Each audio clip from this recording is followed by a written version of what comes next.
O Apocalipse latino de Pseudo-Efrem, sobre os últimos tempos. Introdução. O Apocalipse latino de Pseudo-Efrem, ou também conhecido como o Sermão de Pseudo-Efrem, é um texto atribuído ao pai da igreja Efrem, o sírio. Duas versões distintas sobreviveram, uma em siríaco e outra em latim. Coleções de obras atribuídas a Efrem existem em várias línguas, sendo o maior corpo de textos o grego. Quase todos os textos sobreviventes atribuídos a Efrem, em outras línguas, além de siríaco e armênio, são derivados desse corpus grego, incluindo o latim corpus. A tradução para o inglês do latim foi fornecida por Cameron Rhodes, instrutor de latim no Tyndale Theological Seminary, FT, Worth, Texas. O texto em latim é produzido, a partir de 4 manuscritos, das cartas, tratados e sermões dos últimos 2 séculos da Antiguidade Eclesiástica, de C.P. Caspari, e início da Idade Média, Cristiania, 1890, páginas 208 a 20. Esse texto apresenta similaridades com alguns outros textos apócrifos, como o Apocalipse de Pseudo-Metódio, Apocalipse armênio de Daniel, Apocalipse armênio de Enoque, e a Sibila Tirbutina. Também traz as mesmas interpretações, de que o final dos tempos começou a ser contado, a partir da ascensão do Império Turco-Otomano, e a queda do Império Bizantino, que ocorreu em 1453 pelas mãos de Maomé II. Este texto em particular, traz ainda a revelação de que o dragão, o inimigo dos homens, foi solto de sua prisão milenar, com a queda do Império Bizantino. Esse império teve uma duração aproximada de 1000 anos. A prisão milenar do dragão é citado no livro do Apocalipse de João 21:4, que diz que o dragão, a antiga serpente, havia sido amarrado por 1000 anos, para que, nesse tempo, não mais enganasse as nações, até que os 1000 anos se acabasse. E depois seria solto por mais algum tempo. Já o Apocalipse armênio de Enoque traz uma revelação ainda mais profunda.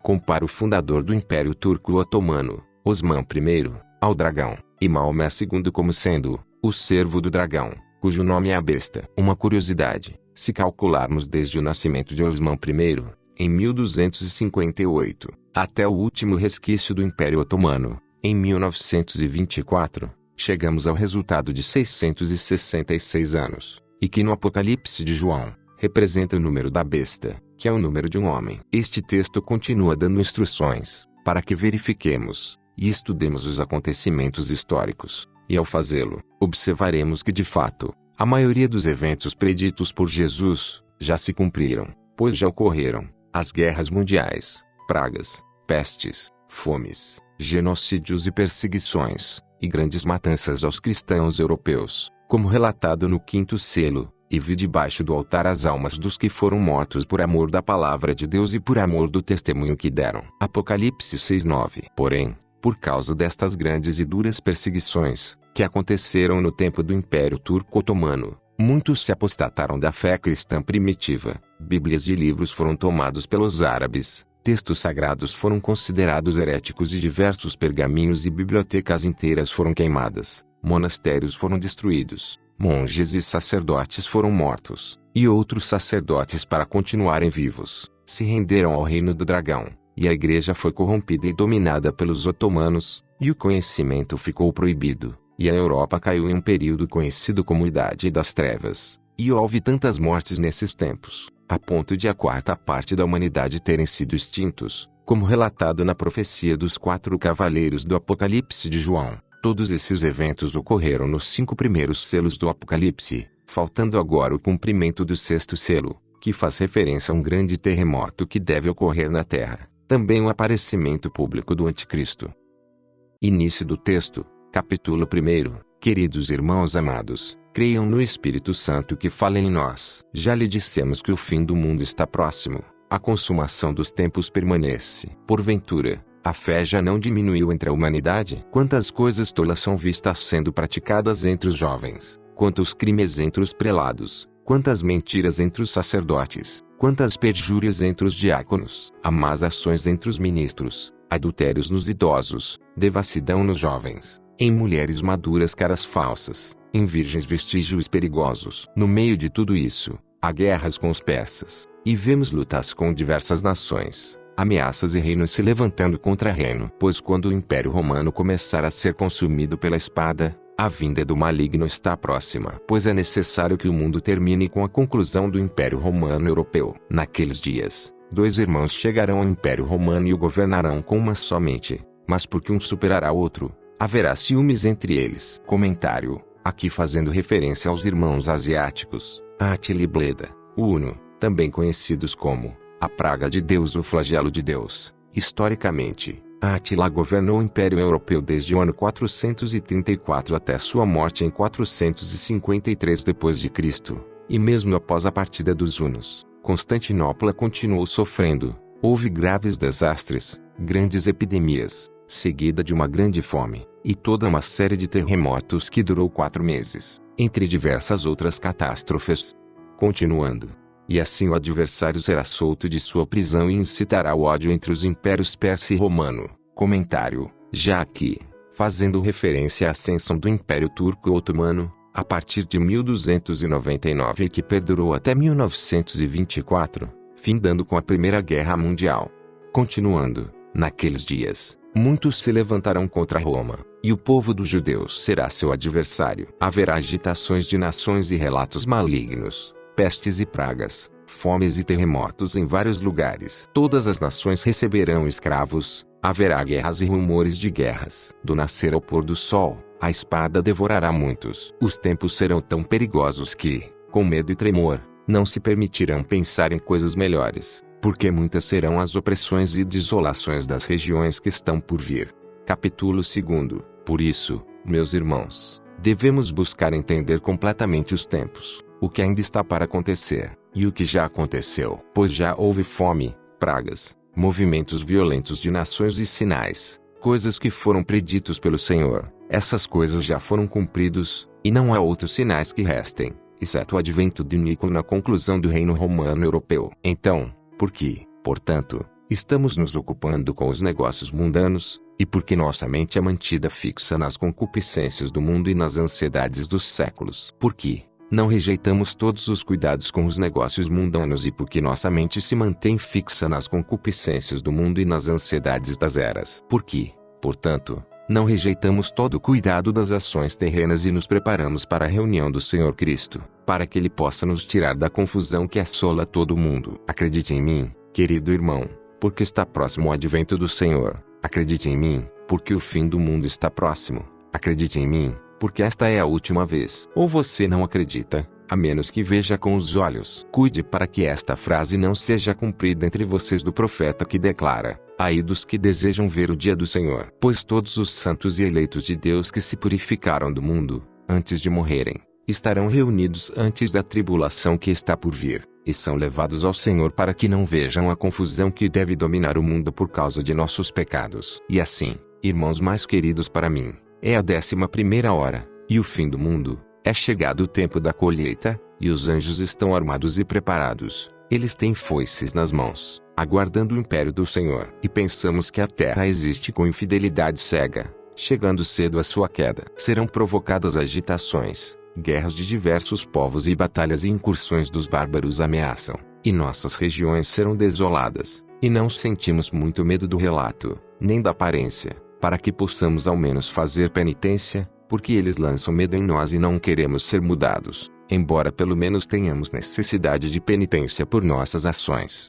Capítulo 3. Quando, portanto, chegar o fim do tempo do mundo, surgirão diversas guerras, comoções por todos os lados, terremotos horríveis, perturbações de nações, tempestades em todas as terras, pragas, fome, seca nas ruas, grande perigo em todo o mar e terra seca, perseguições constantes, massacres e lutas por toda parte, medo nos lares, pânico nas cidades, tremores nas ruas, suspeitas nos homens, ansiedade nas ruas. No deserto, as pessoas ficam sem sentido, os espíritos derreteram nas cidades. Um amigo não sofrerá com um amigo, nem um irmão por um irmão, nem pais por seus filhos, nem um servo fiel por seu mestre, mas uma inevitabilidade os subjugará a todos. Nem ninguém pode ser recuperado naquele tempo. Quem ainda não se tornou completamente consciente do perigo que se aproxima, mas todas as pessoas que foram constrangidas pelo medo, essas serão consumidas por causa dos males iminentes. Capítulo 4. Sempre que, portanto, a terra é agitada pelas nações, As pessoas procuram se esconder das guerras, nas montanhas e nas rochas, pelas cavernas e buracos da terra, e pelas sepulturas e memoriais dos mortos. E ali, à medida que se esvai gradualmente o medo, eles respiram mais aliviados. Mas naquele tempo, não haverá qualquer lugar para fugir, mas haverá concessão e pressão intolerável. E aqueles que estão no leste fogem para o oeste e, além disso, aqueles que estão no oeste devem fugir para o leste. E não há lugar mais seguro em lugar algum, porque o mundo será dominado por nações sem valor, cujo aspecto parece ser de animais selvagens mais do que de homens. Porque aquelas nações muito horríveis, mais profanas e mais contaminadas, que não poupam vidas, e destruirão os vivos dentre os mortos, consumirão os mortos, comerão carne morta, beberão o sangue de animais, poluirão o mundo, contaminarão todas as coisas, e a nação que era capaz de resistir a eles já não está lá. Naqueles dias, as pessoas não serão enterradas, nem cristãs, nem heréticas, nem judias, nem pagãs, por causa do medo e do pavor. Não há quem as enterre, porque todas as pessoas, enquanto estão fugindo, ignoram seus cadáveres.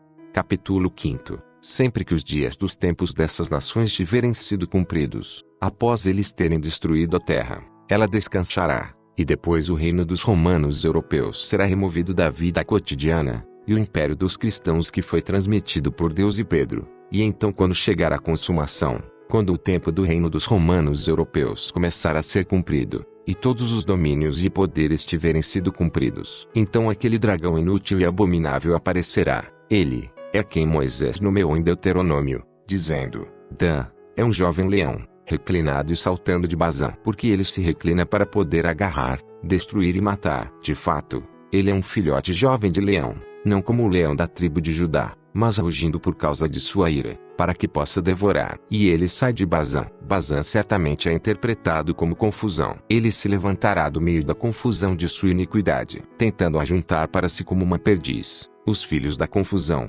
Também os chamará, a quem ele não deu a luz, como diz o profeta Jeremias. Também no último dia eles o abandonarão da mesma maneira que confusos. Capítulo 6. Quando, portanto, chegar o tempo do fim do mundo, aquele abominável, mentiroso e assassino nascerá da tribo de Dan. Ele será concebido a partir da semente de um homem e de uma virgem imunda ou mais vil, misturada com um espírito maligno ou sem valor. Mas aquele corrupto abominável, mais de espíritos do que de corpos, enquanto jovem, o dragão astuto aparece sob aparência de retidão, antes de tomar o reino. Porque ele será astuciosamente gentil com todas as pessoas, não receberá presentes, não se exaltará diante das outras pessoas, será amoroso com todas as pessoas, quieto para todos, não desejará presentes, parecerá amistoso entre amigos íntimos, para que os homens o abençoem, dizendo: esse é um homem justo, sem saber na verdade que um lobo está oculto sob a aparência de um cordeiro, e que um dragão ganancioso está por dentro, sob a pele de uma ovelha. Capítulo 7.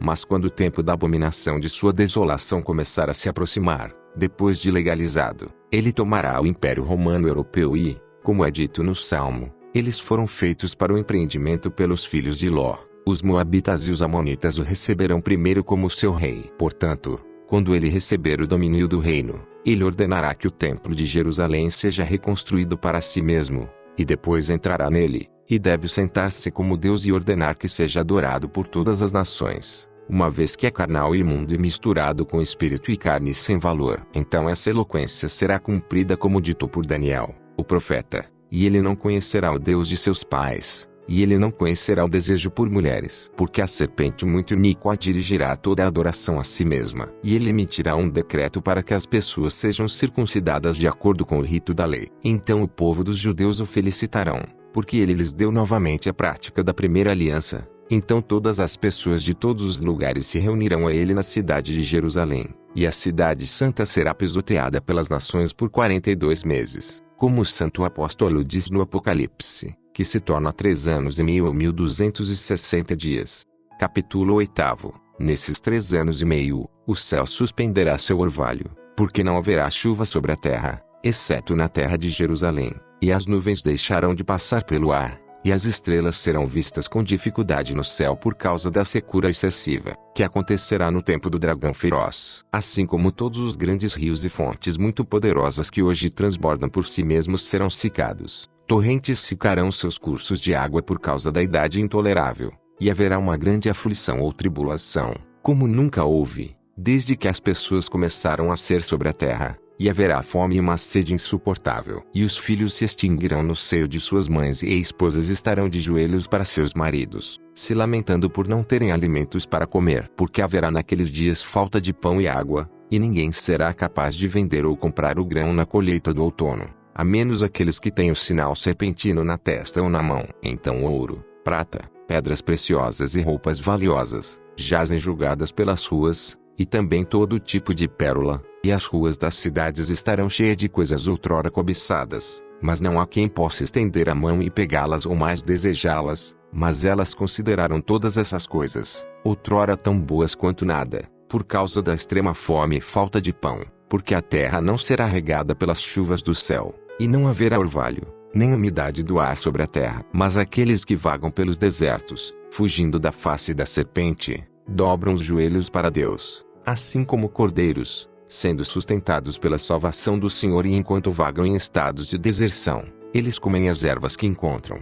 Capítulo 9. Então, quando essa inevitabilidade tiver dominado todas as pessoas, justas e injustas, as justas, para que possam ser achadas boas por seu Senhor, e de fato os injustos, para que possam ser condenados para sempre com seu tutor, o diabo, e, como Deus vê a raça humana em perigo e sendo jogado pelo sopro do horrível dragão, ele lhes envia a proclamação consoladora por seus assistentes, os profetas Enoque e Elias, que, embora ainda não tenham provado a morte, são os servos para anunciar a segunda vinda de Cristo e para acusar o inimigo. E quando esses justos apareceram, eles confundem de fato a serpente antagônica com sua esperteza e chamam de volta as fiéis testemunhas de Deus, a fim de libertá-las de sua sedução. Capítulo 10. E quando os 3 anos e meio estiverem completos, o tempo do anticristo, através do qual ele seduzirá o mundo, após a ressurreição dos 2 profetas, na hora que o mundo não conhece, e no dia que o inimigo, o filho da perdição, não conhecer, virá o sinal do Filho do Homem, e, avançando, o Senhor aparecerá com grande poder e muita majestade, com o sinal da madeira da salvação diante dele, e também mesmo com todos os poderes dos céus, com todo o coro dos santos, com aqueles que carregam o sinal da cruz sagrada sobre seus ombros, como a trombeta angélica o precede, que soará e declarará: levanta-se, ó adormecidos, levante-se, encontre Cristo, porque chegou a sua hora do julgamento. Então Cristo virá e o inimigo será confundido, e o Senhor o destruirá pelo espírito de sua boca. E ele será amarrado e mergulhado no abismo do fogo eterno vivo com seu pai Satanás, e todas as pessoas que fazem seus desejos perecerão com ele para sempre, mas os justos herdarão a vida eterna com o Senhor para todo sempre. Amém. Fim.